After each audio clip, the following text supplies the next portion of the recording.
Ali, the self-barber in faraway Africa land. Ali was known in his neighborhood as the guy who trusted no barber. He had been cutting his own hair since he was a teenager. His style, simple, precise, and personal, the Ali classic. No fades, no tapers, just that clean signature look he perfected with an old clipper and 3 mirrors in his bathroom.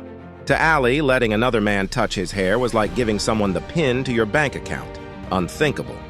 But one fateful Tuesday, things didn't go as planned. Ali had a major job interview in the next city.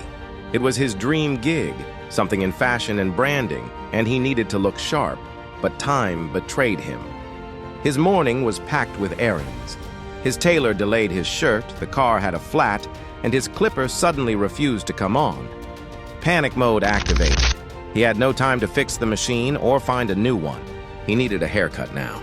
So against every principle he held, Ali walked into a local barber shop near his house, a small joint called Precision Cuts. "Make it neat," he told the barber, not wanting to admit he was already regretting his decision. The barber did his best, but the clipper was old, and by the time he was done, Ali's hairline had a zigzag that looked like a badly drawn map of the Nile River. Ali stared at the mirror, sighed deeply, and muttered, "God, please let them focus on my ideas, not my head." Ali arrived at the interview venue slightly anxious. He was well-dressed, confident, but his hair, it screamed DIY disaster. As he stepped into the panel room, he felt it, eyes locked on his head. He cleared his throat and launched into his presentation.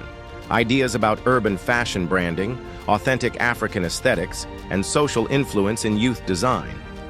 The interviewers nodded, but kept stealing glances at his hair. When he finished, there was a moment of silence. Then the lead panelist smiled and said, "Ali, we love your vision, and your daring hairstyle is quite refreshing."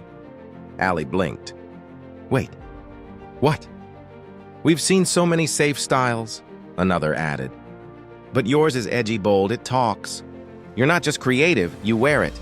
Ali got the job. It turned out to be a contract for a major fashion show. High pay, wide exposure, and total creative freedom. And guess what, that odd haircut? It sparked a trend. People began replicating it. Influencers called it the rebel fade. Suddenly, Ali's accidental look became fashion gold. Even more shocking, Ali stuck with the same barber out of gratitude. He sent all his male models to Precision Cuts, and the once quiet shop became the talk of town.